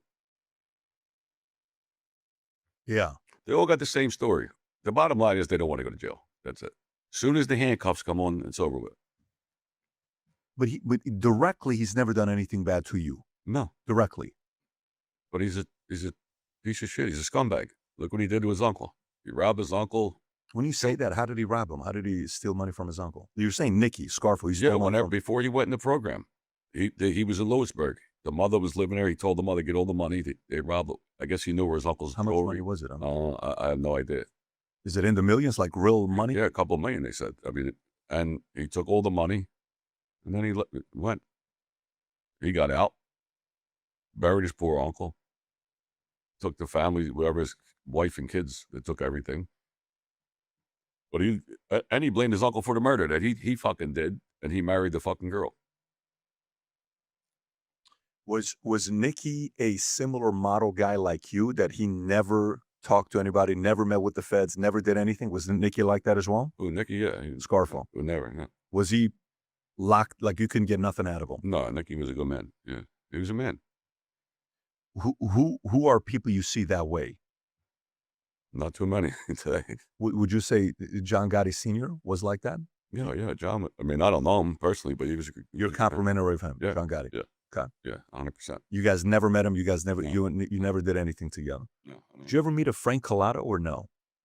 Who's that? You know who Frank Collada is? He was with Tommy. I'm going to say Tommy Spilatra from Vegas. There was a part of a Chicago faction, and they moved to Vegas.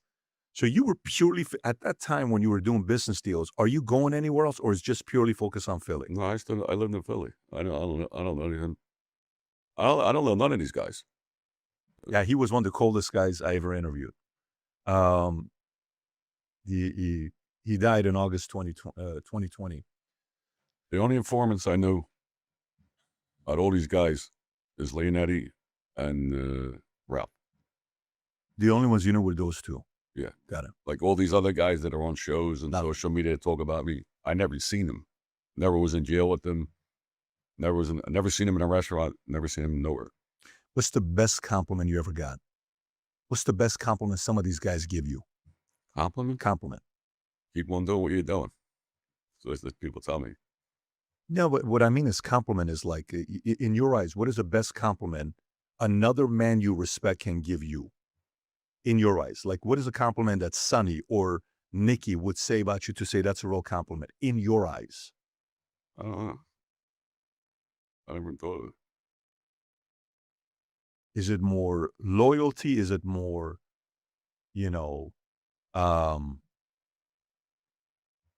feared? Is it more what you do to people? Is it more keeping your word? Is it more, what would it be? What would, like if I'm your son and I'm saying, Dad, what's the best compliment another man you respect can give you? What would you say it is? Keep your word.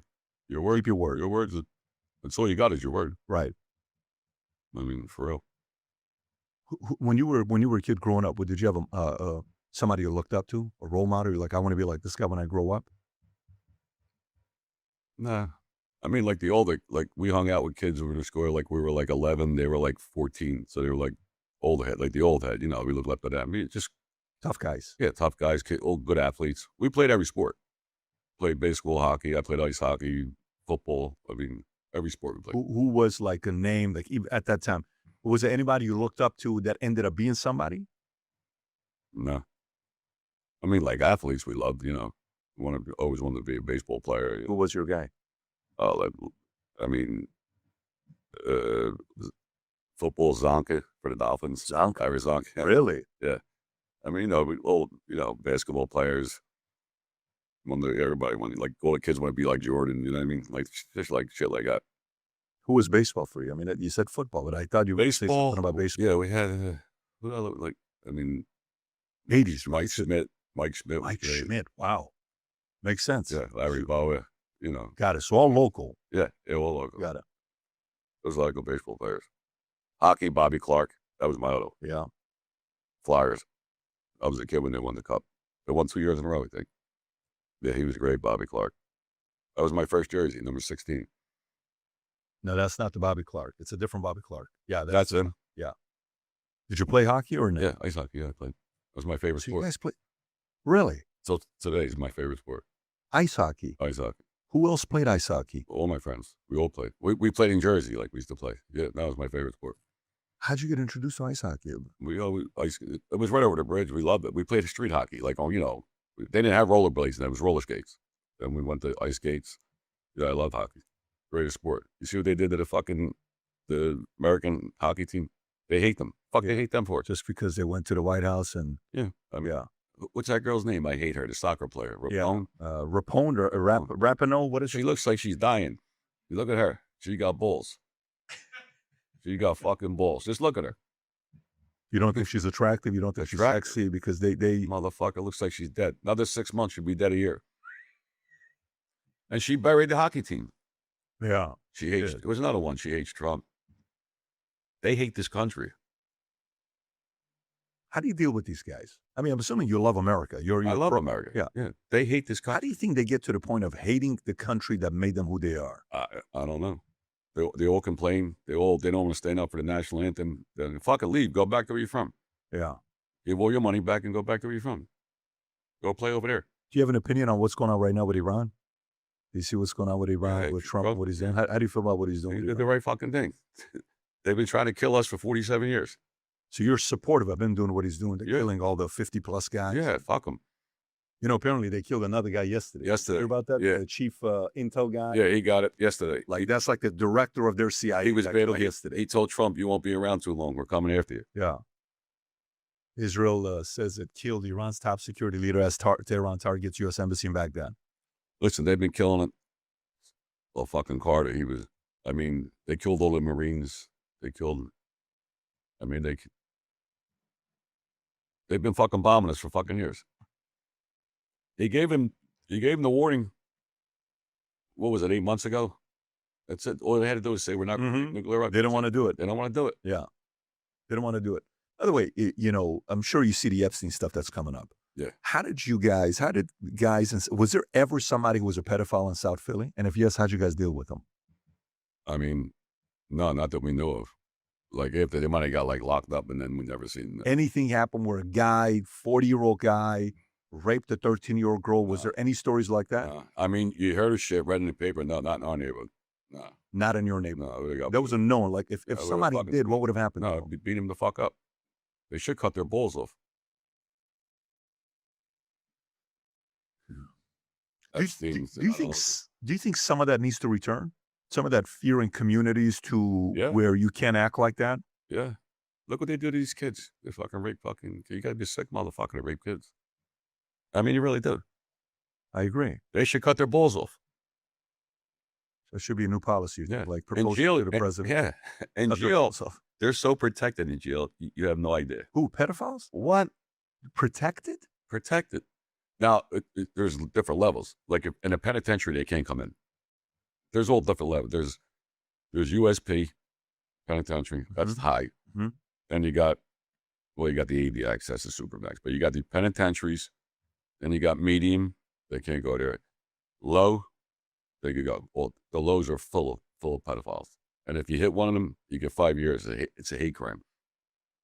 If you hit one of the pedophiles, it's 5 years. If I hit, just say, Joe Blow's here, I know he's a pedophile. Yeah, you rape it, and I crack him, it's a hate crime.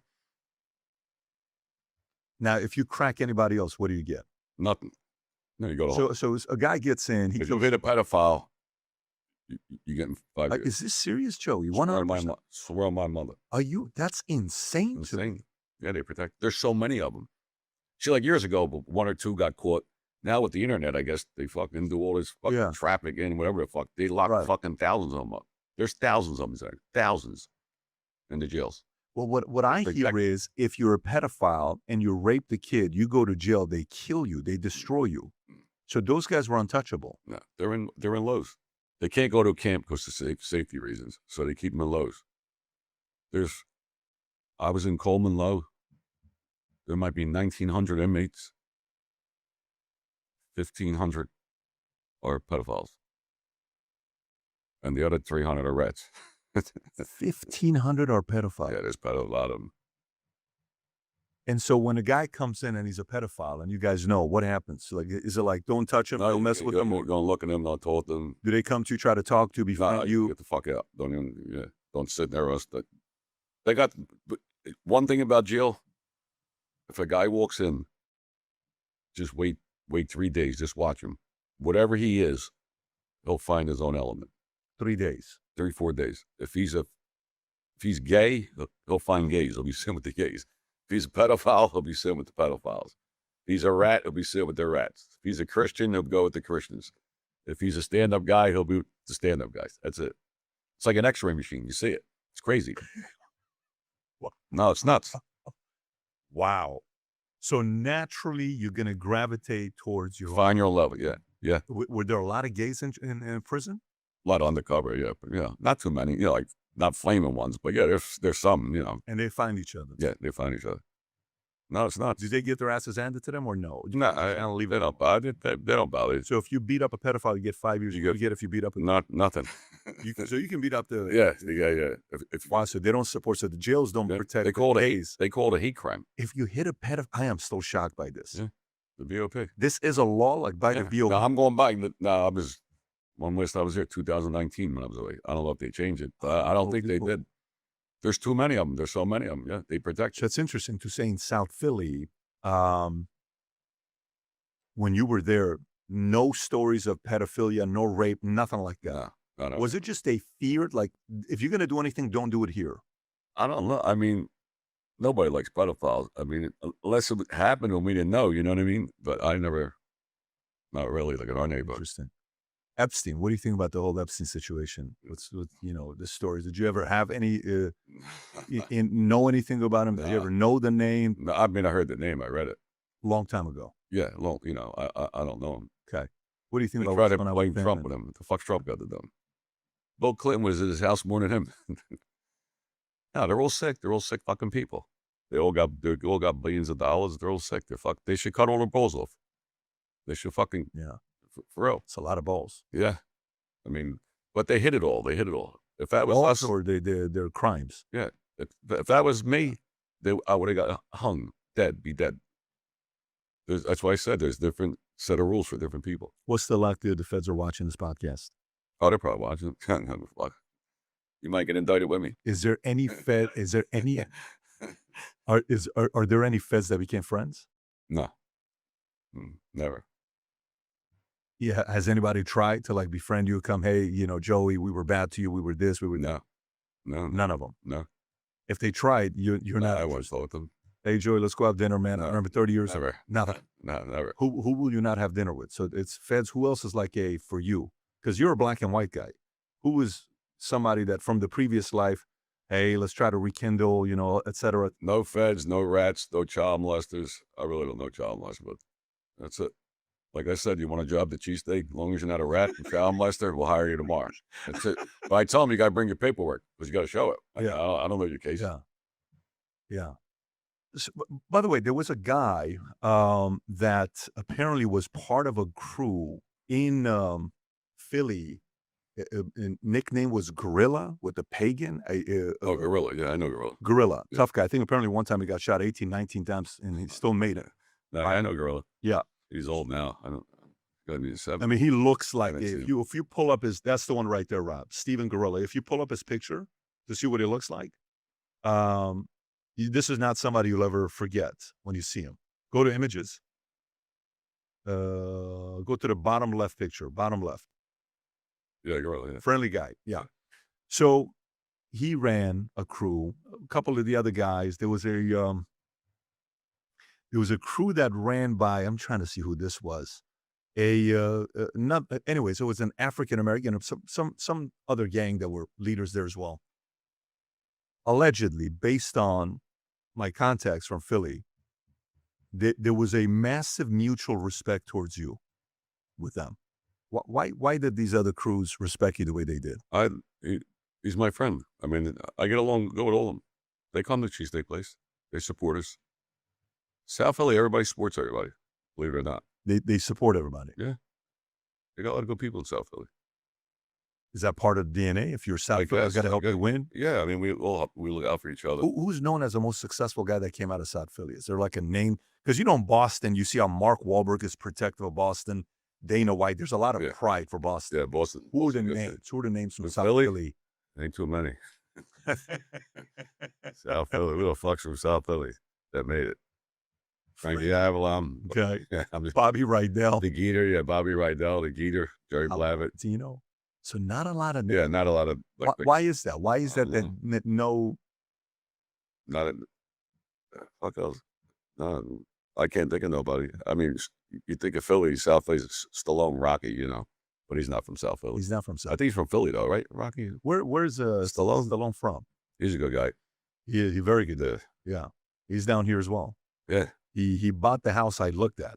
It's a beautiful house. The guy who built the house, is he from South Philly? New York. City Manhattan. Yeah. Yeah. Yeah, the house he bought, the realtor who was showing me the house, started telling me the story about the house. He says, I bought this for my girlfriend.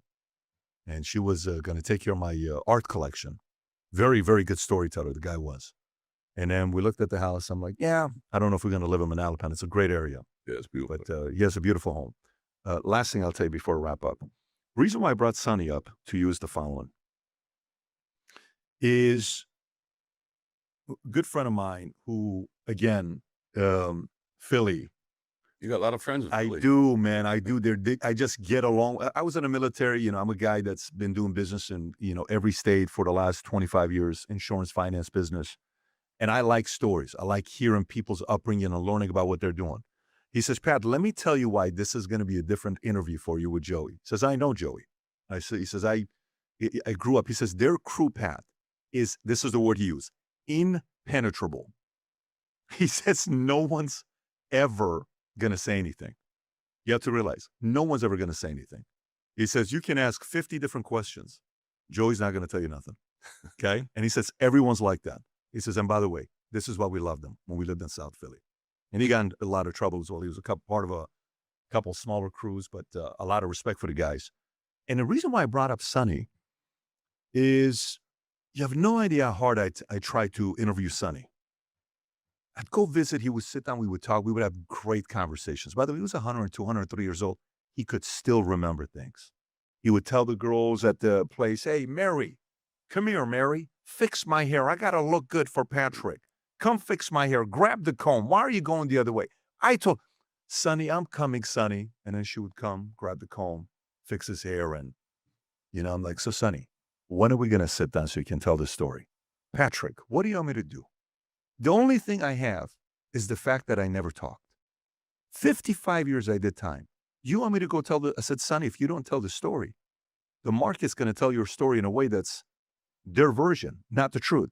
He says, I can't do nothing about that. You're going to have to kill me, bury me. I'm going with my story. And I'm not going to talk about anything. 3 times, Joey, I went to him. We're driving and we're going to the stallion spot. I have this expedition. He's sitting right here. I got the whole crew behind me. And I said, so, Sonny, what was Lucky like? Great guy, family guy, honest guy, very good guy. I said, Meyer Lansky, what was Meyer like? I heard he was a billionaire. He made a lot of money, deals in Cuba. I don't know about any of that stuff. All I know is he was a standing guy. He was a very good guy. I said, what was Bugsy like? He says, you would never call him Bugsy to his face. I said, well, what was Ben like? Ben Siegel, stand-up guy, great guy, same thing. And this pattern kept continuing. We're together that day for 2 or 3.5 hours. And eventually I walked away. We never got the interview. And, but I walked away and I said, by the way, some person faked him. And one day they set up a camera. He had no idea he was being interviewed. And they interviewed him. They put him, it's like a 13-minute podcast somebody did with the father, Sonny Francis. I walked away, I said, here's a guy. The stories. One time a guy's in his house, flirts with his wife, is too friendly with the wife. This is, again, allegedly. We have to put that, word in there, allegedly. Allegedly, he goes in the kitchen, he beats the guy up, says, why would you flirt with my wife? Cuts him up, burns his body, and kills him. This is allegedly, of course, right? When they say how many people he took, 50, 55, numbers are between 40 to 55. True gangster, Sonny Francis. And you hear stories about him partying with Jackie Kennedy, partying with Marilyn Monroe. Like, these are the stories. I know your grandfather had a relationship, I think, with Joey Merlino, with Marilyn Monroe. Yeah, my grandmother went to the wedding. What stories does he tell you about Marilyn Monroe? He died before I was born. But they were friends. Yes, yeah. So, to me, part of you reminds me of Sonny. Part of you reminds me of Sonny because neither one of you guys would talk. Right. No matter how many ways I ask the question, the mob doesn't exist. No. So these guys are liars. Yeah. How do you feel about the fact that they lie about mob existing? They've been lying about us for 100 years. So are you a fan of the guy that started the FBI? Who the fuck's that? Oh, J. Edgar Hoover? Yeah, Hoover, because he said it's not a real thing. The mafia doesn't exist. Yeah, he said it. Yeah. Well, else? So if he said it, he must be right. Yeah. Wow. Do you watch mob movies or no? No, I never watched Sopranos. I've never seen Sopranos, by the I way. never watched one episode. Me neither. I've never seen Sopranos. He was a rat too, they said, in one of the episodes. Allegedly. Yeah, he sat down with the FBI. I mean, in the show. Yeah. To you, once you do that, it's over. Yeah. You've never sat with the FBI once? Never. Ever. Never. No. The only time I seen them is when they locked me up. How many times were they offered to sit down with you to They snitch? never, they never offered, ever. They never offered? Never. Why did they never offer? I don't know. I'm glad they didn't. So they never even said, Joey, you don't need to do 22 years. You don't need to do 12 years. Never. Just snitch on this guy and you'll never get it. No, we were facing 12 years. I was facing death penalty twice. Our RICO case in Philly, the one in 2001, when I got pinched in 99, we were facing death penalty, me and my 7 co-defendants. And I made my lawyer get up, Here's the problem. A lot of guys don't. Listen, I was no older boy. Yeah, did I steal shit? Yeah. Receiving stolen property? Yeah, I did that. Did we gamble? Yeah. And I told my lawyer, get up, tell the jury, this is what we did.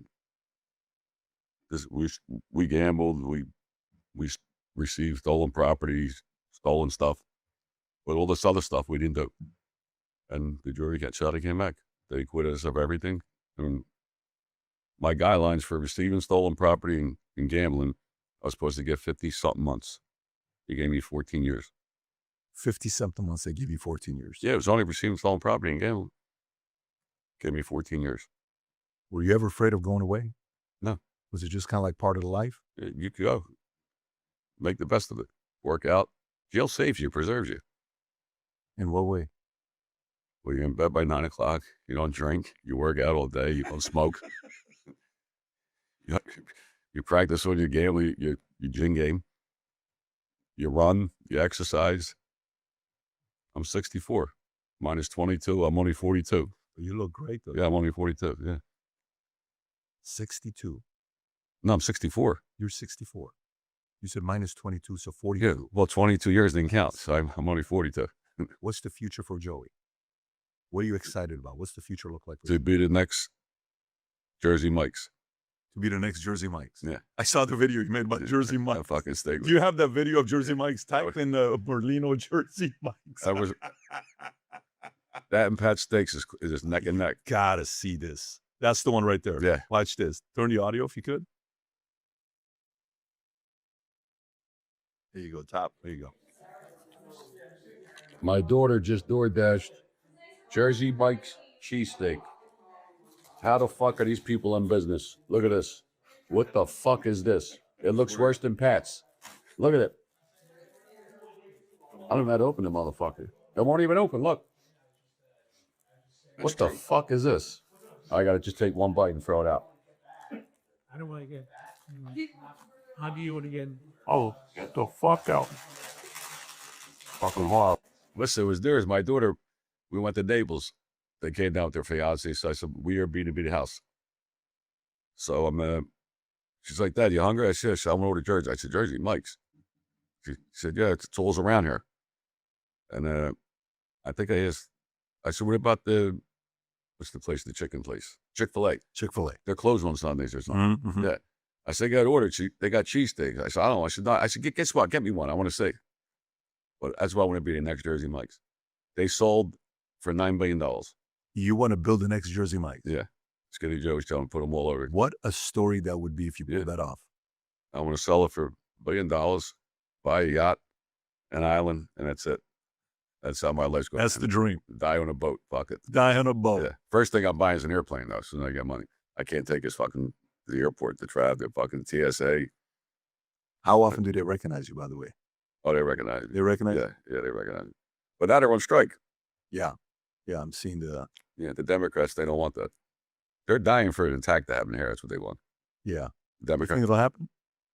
They're gonna do like like bullshit ones. Inside type of Yeah, stuff. like guy driving it. But I always said, did you see the other day in Michigan when they drove through the thing? Mm-hmm. See all these school shootings? Synagogue, yeah. I've been saying it for 2 years. You could stop it. All you got to do is get five fucking veterans, that need a job, make them stand outside school with a machine gun.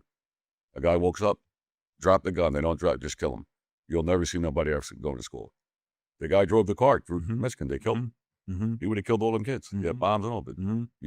you got to put people outside the schools. You think streets of New York were safer in the 80s or today? No, in the 80s. My neighborhood, we used to leave the doors open. If you lived across the street, nobody locked their doors. I could walk in your house. Purely because the fear of if you retaliation if you do something. Yeah, nobody did it though. Like nobody ever broke in nobody's house and fucking raped girls and they're all fucking nuts today. They're all on What do you drugs. think about Mondani? What he's doing to New York City? Oh, that motherfucker. I hate him too. Yeah. I hate him. Hopefully he get run over. But it's Philly now, like Philly, New York, it's bad. Fucking bad. Final words. So I didn't know you wanted to build a bigger than Yeah, Jersey Mike's, be a billionaire, buy a yacht, buy a plane, and that's it. be free and enjoy yourself. Yeah, that's the best revenge. Right? Joey, if that happens, I mean, it's I'm gonna. inviting you on the yacht. You're coming on the yacht. I'll. You do that. I'm gonna sit there and say this is a wild success story. I can only imagine if CNBC and some of these guys have to interview. So today we have the CEO and the founder Right. of, Merlino Steakhouse. So, Mr. Merlino, is it true that how did you go from this to this? I'm just a regular guy. I can't wait to see that interview. I'm going to give you the interview. That would be a classic interview when that happens.